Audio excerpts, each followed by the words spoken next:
Assalamualaikum warahmatullahi wabarakatuh. Kami, mahasiswa PPG Prajabatan Prodi PG PAUD Universitas Ahmad Dahlan dari kelompok TK Aba Mergangsan Kidul yang terdiri atas Anin Widiawati, Desi Wahyu Rustianti, Pati Faturrohmah, dan Rati Septiana akan menyampaikan rancangan lingkungan belajar yang nyaman, aman, efektif, dan mendukung ekosistem pembelajaran di PAUD. Tugas ini sebagai aksi nyata pada topik keempat, prinsip pembelajaran dan asesmen yang efektif di pendidikan anak usia dini. Anak belajar tidak hanya dari apa yang diajarkan kepadanya, namun anak juga belajar dari apa yang dilakukannya dan dari apa yang ditangkap oleh indera dari lingkungan sekitar. Lingkungan belajar yang dapat mengoptimalkan hasil pembelajaran anak adalah lingkungan belajar yang mendorong anak untuk terlibat aktif. Oleh karena itu, guru harus merencanakan, menata, memanfaatkan, dan merawat dengan baik lingkungan yang ada di sekitar lembaga PAUD. Mengapa lingkungan belajar penting? Karena lingkungan adalah guru ketiga bagi anak-anak. Dan dari lingkungan, anak belajar kebersihan, kerapian, disiplin, kemandirian, dan semangat pantang menyerah.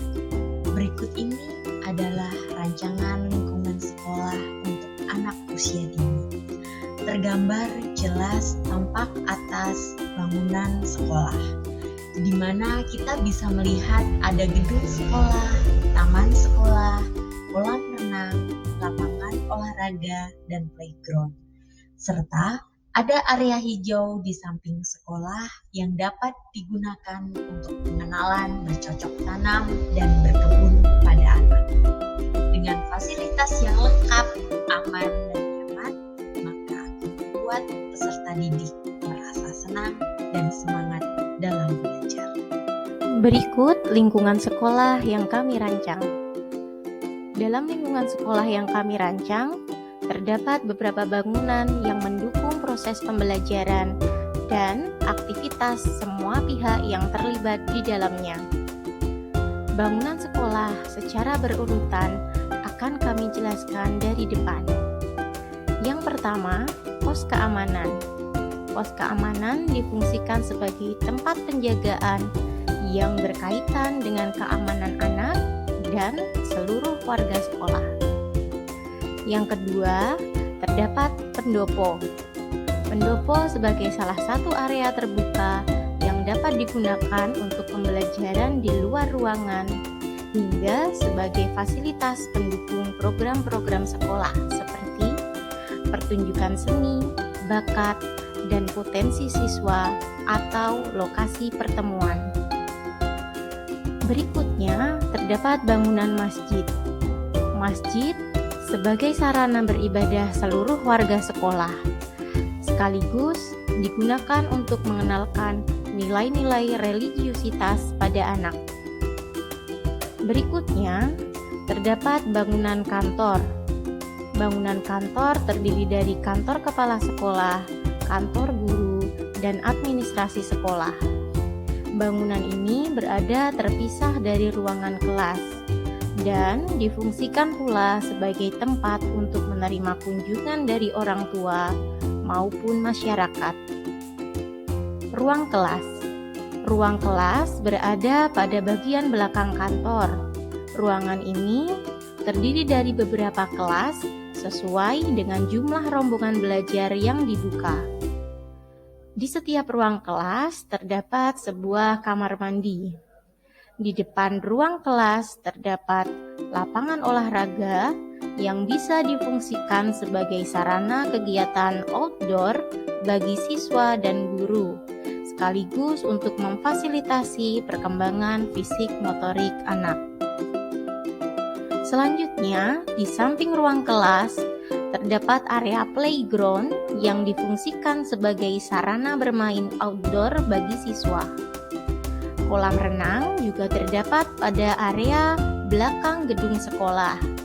Kolam renang dikelilingi oleh pagar setinggi 2 meter dan pintu berkunci. Hal ini ditujukan untuk menjaga keamanan dari siswa. Di samping kolam renang terdapat area gardening yang dapat difungsikan sebagai sarana dan kegiatan bercocok tanam oleh guru, siswa, maupun warga sekolah lainnya. Pada area sekeliling sekolah terdapat pagar dan pintu gerbang. Hal ini ditujukan untuk melindungi keamanan dan kenyamanan baik bagi warga sekolah maupun dalam proses pembelajaran. Bagian ini adalah tampilan dari luar kelas, di mana anak-anak dipersilahkan secara mandiri untuk melepas sepatu dan meletakkan sepatu oleh gurunya. Selanjutnya yaitu adalah area transisi, di mana setelah anak-anak selesai melepas dan menaruh sepatunya di rak, dipersilahkan guru untuk masuk ke dalam ruangan.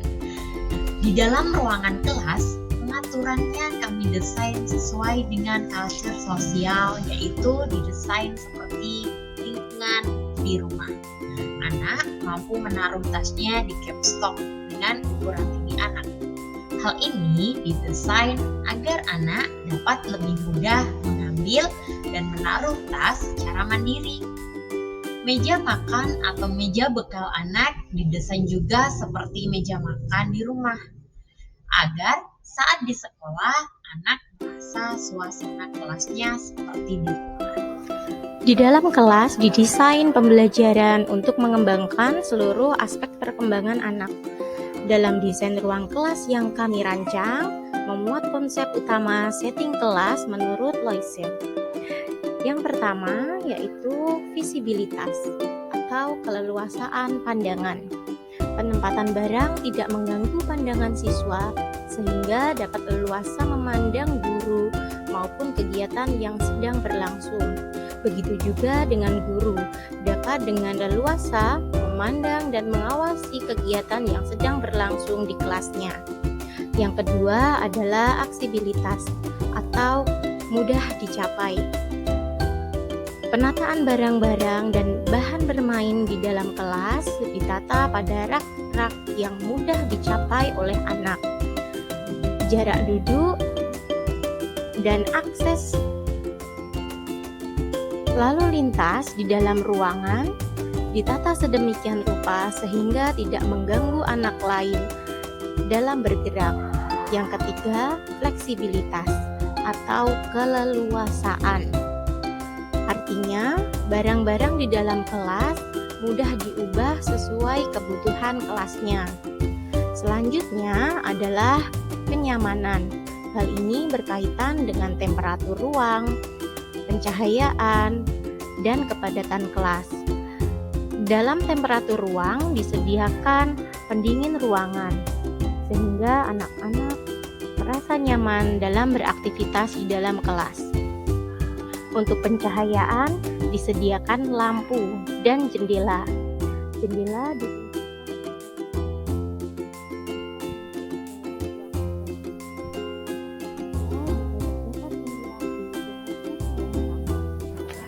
Untuk kepadatan kelas disesuaikan dengan rasio jumlah anak. Standar minimal jumlah anak dalam satu kelas adalah 15 anak. Untuk standar minimal kebutuhan ruang, satu anak membutuhkan luas ruangan sebanyak 3 meter persegi. Jadi, kebutuhan ruang kelas adalah 3 meter dikali 15 anak, yaitu 45 meter persegi. Maka dari itu, dalam desain ruang kelas yang kami susun, kami menerapkan luas ruangan. Yang terakhir adalah keindahan. Hal ini berkaitan tentang bagaimana menata ruang kelas yang indah dan menyenangkan, sehingga sehingga memberi pengaruh positif pada anak. Dalam desain ruang kelas yang kami rancang, terdapat tempelan-tempelan pada tembok berupa gambar, angka, dan tulisan yang berwarna-warni. Selanjutnya, untuk penataan lingkungan bermain mengacu pada pendekatan Montessori dengan membuka sentra-sentra sebagai sudut kegiatan anak. Yang pertama, ada sentra peran. Di sini difungsikan sebagai latihan kehidupan praktis. Selanjutnya ada sentra balok, sentra seni, sentra kebudayaan, literasi, bahasa, dan matematika. Pada setiap sentra didesain dengan aman dan nyaman. Sentra literasi terdapat rak-rak buku yang berisi buku bacaan. Kemudian terdapat meja untuk anak menulis, lalu terdapat kursi untuk tempat duduk anak. Selain itu, di sentra literasi terdapat beberapa media pembelajaran seperti sound system, laptop, dan papan tulis.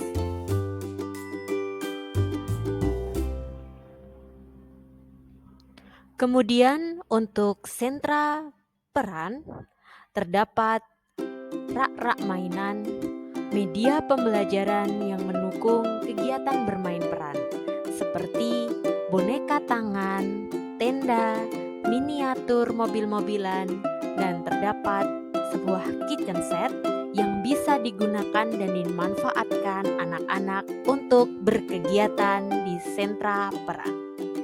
Rak mainan yang tersedia disesuaikan dengan ukuran tinggi anak.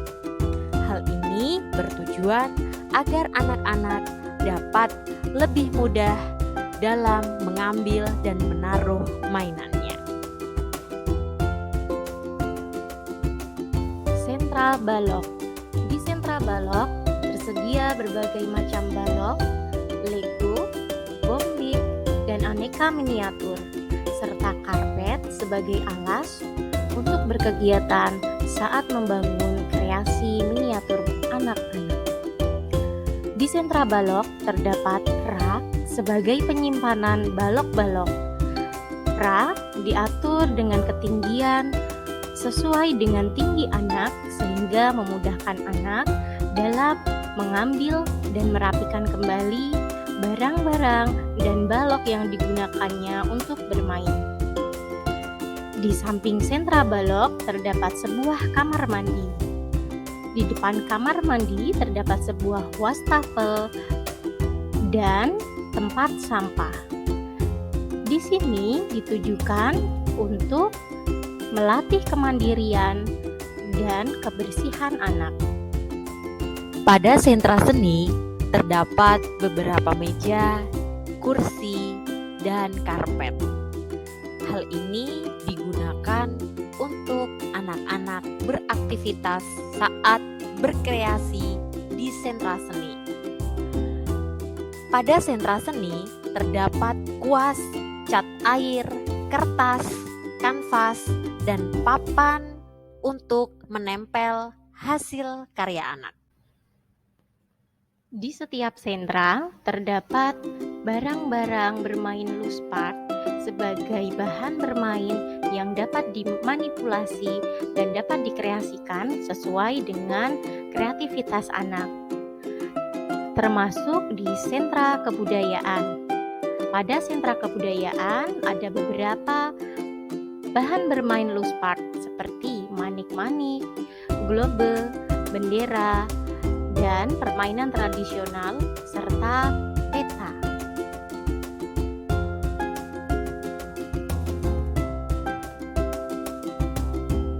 Ini adalah area playground.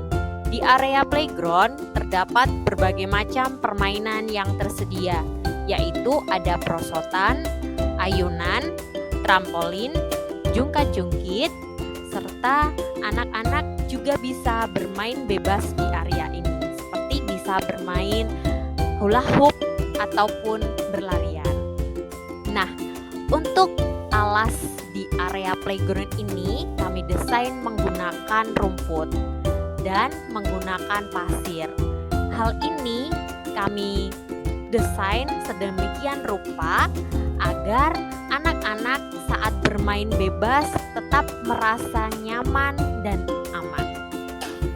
Demikianlah rancangan lingkungan belajar yang nyaman, aman, efektif, dan mendukung ekosistem pembelajaran di PAUD yang telah kami rancang. Semoga dapat memberikan manfaat dan terima kasih atas atensinya. Assalamualaikum warahmatullahi wabarakatuh.